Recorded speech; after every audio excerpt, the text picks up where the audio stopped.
I never believed in fate, not until the day I bumped into Alex at the department store.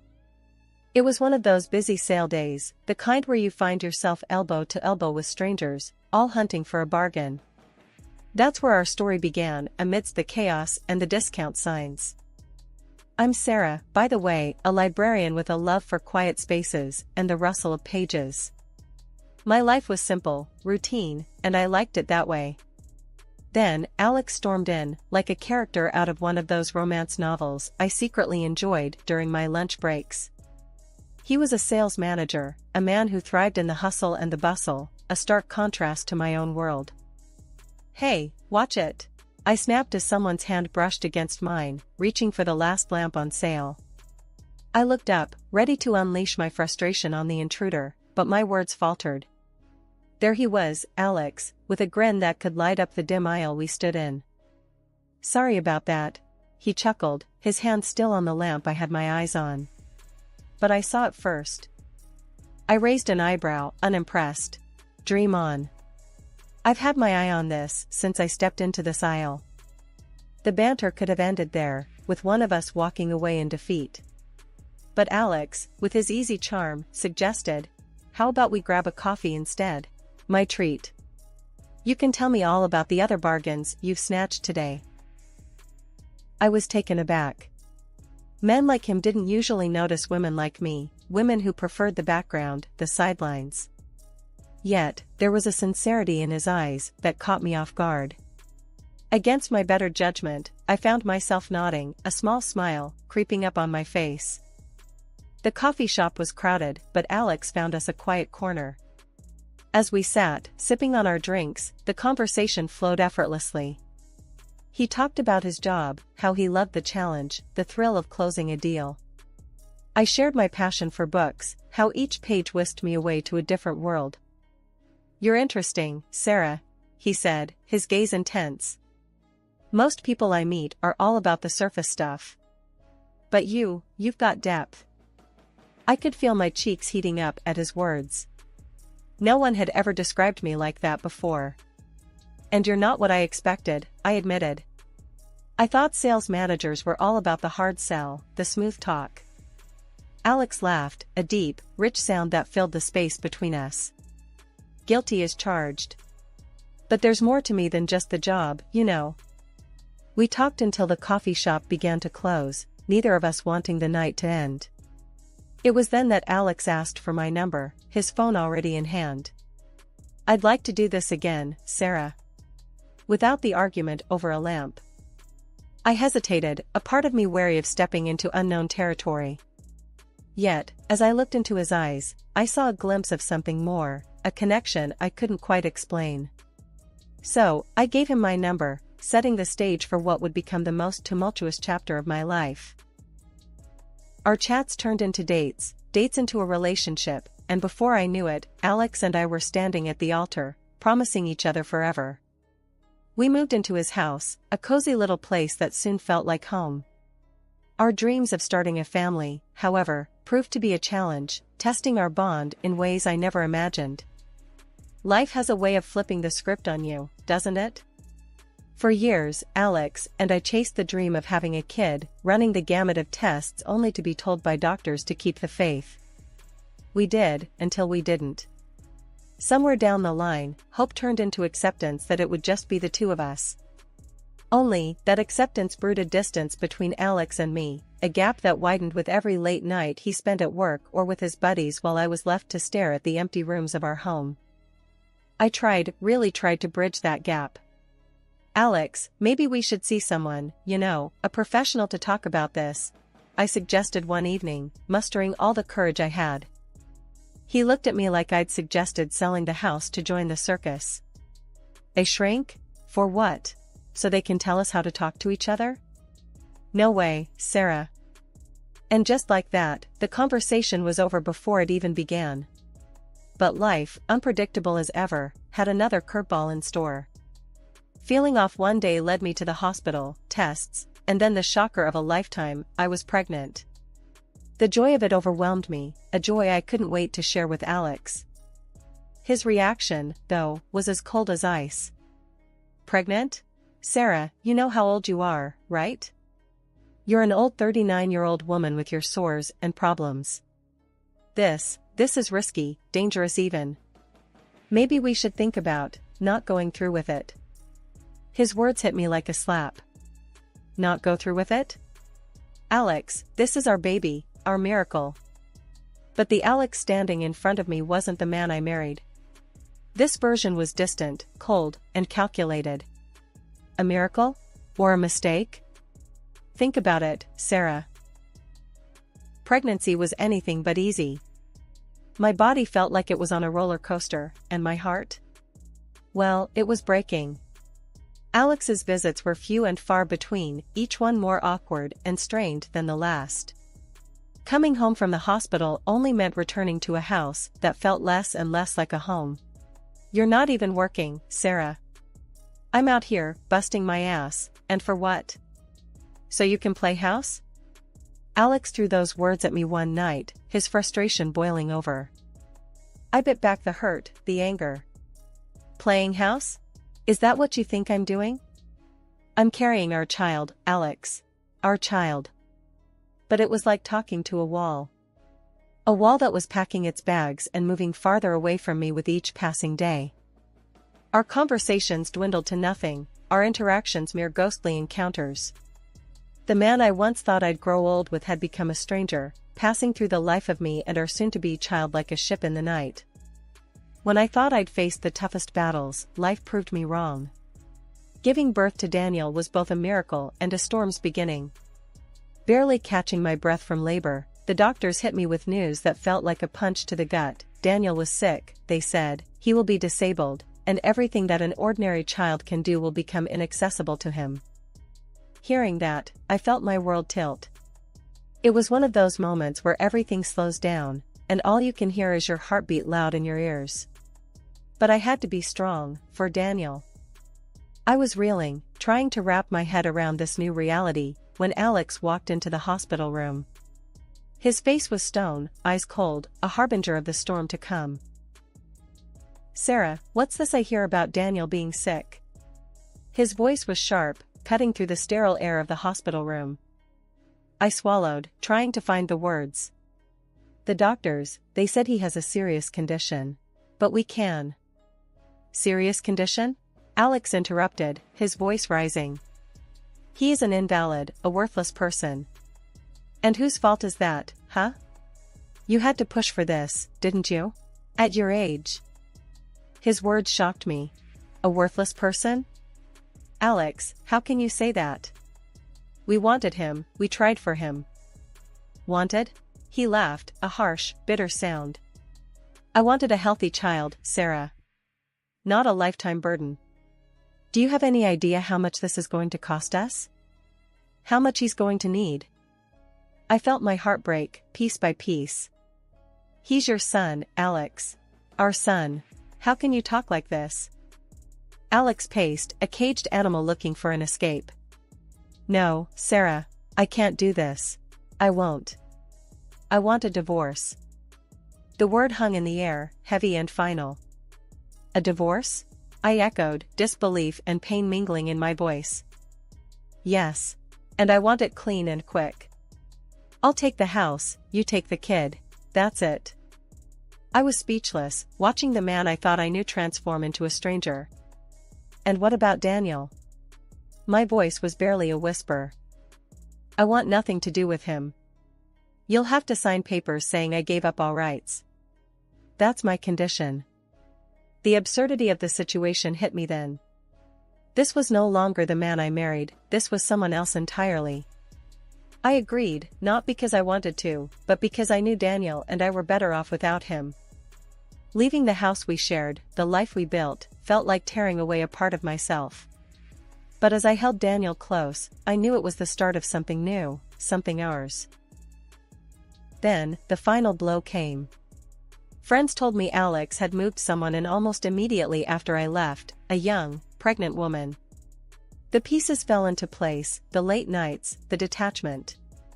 He'd been living a double life, and now he was starting a new chapter, without a backward glance. Starting over was no walk in the park. With Daniel in my arms and my life in shambles, I found myself on the doorstep of a new beginning. The house we moved into was modest, nothing like the one I'd left behind, but it was ours, and that made it perfect. I was ready to devote my whole life to my special baby. But the day the doctor told me there had been a mistake with Daniel's diagnosis was the day my world shifted on its axis. For years, I'd braced for a life of challenges, of endless doctor visits and sleepless nights. Then, suddenly, we were handed a clean slate. "I'm terribly sorry for the error. Your son is perfectly healthy," he'd said, looking both relieved and embarrassed. I could have been angry, but all I felt was an overwhelming rush of gratitude. Daniel was going to be okay. We were going to be okay. I threw myself into motherhood with a vigor I didn't know I had. Those early years were a blur of milestones, of first words, first steps, and countless firsts that filled our days with joy and our hearts with love. My grandmother's inheritance was a blessing, a safety net that allowed me to focus on Daniel, without the weight of financial worries. When the time came, selling her house felt like closing one chapter and opening another, right here in our new home, where every corner whispered of new beginnings. Returning to work wasn't just a financial decision, it was about reclaiming a piece of myself that had been on pause. The library, with its familiar smell of books and the quiet hum of day-to-day business, welcomed me back like an old friend. "Back to the grind, huh?" Jake, my colleague, had said with a grin on my first day back. He'd been manning the fort while I was away, and his casual chaos was a stark contrast to my need for order. "Yeah, someone's gotta keep you in line," I shot back, slipping into the easy banter that had always made our workspace lively. Adjusting to the rhythm of working life, of juggling schedules and snatching moments with Daniel between shifts, was a challenge, but one I embraced wholeheartedly. Daniel, for his part, thrived in school, his curiosity boundless, his energy infectious. "Mom, did you know sharks never run out of teeth? If they lose one, another grows back," he'd say, bursting through the door with facts and stories that turned our dinner times into adventures. Our life, once shadowed by fear and uncertainty, was now lit by the steady glow of routine and the unexpected joys of daily discoveries. The library, once a quiet sanctuary, became a place of lively learning, not just for me, but for Daniel too, who saw it as a treasure trove of knowledge. "Mom, when I grow up, I'm gonna read every book in here," Daniel declared one afternoon as he helped me reshelve books, his small hands struggling with the weight of a particularly thick volume on dinosaurs. I laughed, ruffling his hair. "That's quite the goal, champ. But if anyone can do it, it's you." The Christmas party at Daniel's school was something straight out of a holiday card, twinkling lights, children's laughter echoing off the walls, and the air filled with the scent of pine and gingerbread. I was there, mingling with other parents, sipping on too sweet punch, and keeping an eye out for Daniel, who was a blur of energy and excitement among his peers. Suddenly, Daniel appeared by my side, his eyes sparkling with anticipation. "Mom, you've got to meet Tommy, my best friend." His excitement was infectious, and I let him tug me through the crowd towards a boy who was looking equally eager. As we approached Tommy and his parents, my heart skipped a beat, then sank like a stone. There stood Alex, my ex-husband, with that woman, his new wife, the one he had left us for. The shock on his face mirrored mine, but any semblance of a civil reunion evaporated with his next actions. Alex's protective hand clamped down on Tommy's shoulder, pulling him back as if drawing a line in the sand. "Tommy, stay away from him," he barked, nodding towards Daniel, with undisguised contempt. "I don't want you mixing with that boy. He's not right." The words were a slap, a brutal reminder of the man Alex had become. "Excuse me?" I managed, my voice sharp with disbelief and rising anger. "What did you just say about our son?" Alex, unfazed, met my gaze with that cold, arrogant look I remembered all too well. "You heard me. I'm not having my son play with someone, defective." The ugliness of his words stung, but I squared my shoulders, refusing to let him see how deeply they cut. "Defective? Daniel is perfectly healthy, Alex. Not that you'd care enough to know." His smirk was infuriating, a clear indication he believed he had the upper hand. "Oh, I know you'd like to think everything's fine. But let's not pretend you didn't mess him up with your choices." Before I could retort, his wife, a bystander until now, chimed in, her voice laced with concern. "Let's not make a scene, darling. We're at a school event, remember?" Alex shrugged, his gaze still locked with mine. "She needs to hear the truth. Besides, we're doing much better now. My wife is rich, and her father owns the company I work for." He draped an arm around her, a show of possession more than affection. I looked at her, this woman who had unknowingly dismantled my life, and then back at Alex. "Doing better? By teaching your son to judge and look down on others? By spreading lies?" Alex laughed, a sound void of any warmth. "Oh, Sarah, always so dramatic. We've moved on to bigger and better things. Something you wouldn't understand." His words were meant to sting, to show off his supposedly better life. But looking at him, all I felt was pity. Money doesn't buy decency, Alex. Or kindness. As they walked away, Daniel looked up at me, his young face etched with questions and hurt. "Mom, why did he say those things? Why doesn't he want Tommy to be my friend?" I knelt down, taking Daniel's hands in mine, searching for the right words. "Sometimes, people say unkind things because they don't understand, or they're dealing with their own issues. It's not a reflection of you, my love. You are perfect just the way you are." Daniel nodded, though I could see he was still processing the harsh exchange. "Are we still going to have fun tonight?" he asked, his voice small. I smiled, brushing a stray lock of hair from his forehead. "Of course, we are. Nothing and no one is going to ruin our night. Let's go enjoy the party, okay?"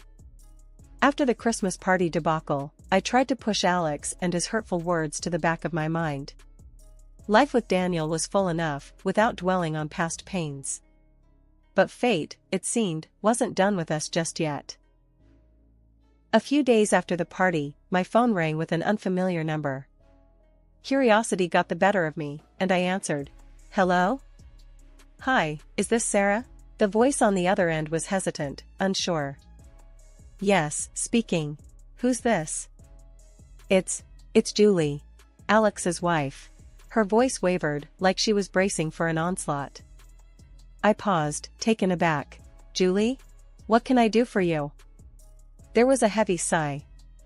I wanted to talk to you about what happened at the Christmas party. And, about Alex." I tensed, memories of Alex's words still fresh. "All right. What about him?" Julie was silent for a moment before continuing. "I heard what he said to Daniel. And to you. I didn't know about any of this. About how he left you, about Daniel. He told me a different story." Her admission sparked a mix of emotions in me, but I kept my voice even. "And what story did he tell you?" "That you two grew apart. That the divorce was mutual. He never mentioned. He never said anything about Daniel being sick or..." Julie trailed off, but her meaning hung heavy between us. I sighed, feeling an unexpected pang of sympathy for her. Julie, Alex has a way of twisting the truth to fit his narrative. What happened at the party, what he said. That's the real Alex. I'm sorry you had to find out this way. She was quiet for a moment. I want to apologize, Sarah. For him. For what he said. It was unforgivable. And I'm going to confront him. He needs to take responsibility. We said our goodbyes, a mutual understanding hanging between us. After we hung up, I sat, phone in hand, pondering the strange turn of events. Alex's lies unraveling at the seams, and Julie, caught in the crossfire, seeking truth. 2 weeks later, after Julie's unexpected call, my phone rang, slicing through the quiet of the evening. The screen flashed his name, a reminder of a chapter one thought I had closed for good. With a sigh, I answered, bracing myself for whatever came next. "Sarah, you've ruined everything." Alex's voice was sharp, tinged with desperation and anger. I pulled the phone away from my ear for a moment, taking a deep breath before responding. Ruin everything? Alex, whatever's happening is on you, not me. He was practically seething on the other end. Julie's leaving me. She found out about how I treated you, and then she got detectives on me. Found out I messed up again. I couldn't help but let out a bitter laugh. So, let me get this straight. Julie left you because you're the same lying cheat you've always been, and somehow this is my fault? It wouldn't have happened if you hadn't talked to her, he accused, his logic as flawed as ever. Alex, I didn't tell Julie to hire detectives. And I didn't make you cheat. You did that all on your own, I said, my voice firm, devoid of any sympathy I might have once had for him. There was a pause, and when he spoke again, his voice was laced with a desperation I hadn't heard before. I've lost everything, Sarah. Julie's dad fired me from the company. She's taking the house, the cars, everything. I have nothing. I shook my head, even though he couldn't see. And you think this is my problem because we were married once. We have Daniel. And I know I've been terrible, but I've changed, Sarah. I've realized everything now. Please, can we try again? For Daniel? The audacity of his request left me speechless for a moment. Alex, you haven't changed. You're only sorry because you got caught and lost everything. And even suggesting we try again? That ship didn't just sail, it sank. Daniel and we're doing fine. Better than fine, actually. And we don't need someone who only comes around when they've hit rock bottom. But I have nowhere else to go, he pleaded, his voice breaking. That's not my problem, Alex. You made your bed, and now you have to lie in it. Alone, I said, my tone final. He tried to argue, to bargain, but I cut him off. No, Alex. This is where it ends. You need to figure out your own life, without dragging us down with you. Goodbye. I hung up before he could say another word, the finality of the gesture making my heart race. It was done. I turned off my phone, not wanting any more disruptions for the evening. A couple of months after the whole debacle with Alex, I got a call out of the blue from Julie, his now ex-wife. She wanted to meet up, kids in tow, for a coffee chat. Curiosity piqued and a bit wary, I agreed. Daniel was always asking about Tommy, so I thought, why not? We met at a cozy little cafe downtown, a neutral ground of sorts. Julie was there with Tommy, both looking a bit apprehensive but hopeful. Daniel lit up at the sight of his half-brother, and within minutes, the kids were chattering away like old times, the awkwardness melting away under their shared excitement. Julie and I found a quiet table, coffee in hand, a world apart from the chaos of our children's laughter. So, I heard you finally went through with the divorce, I ventured, trying to tread lightly. She nodded, a mix of relief and resignation in her eyes. Yeah, I did. It was messy. But I'm out on the other side now. Feels like I can finally breathe again. I could relate, remembering my own tangled exit from Alex's life.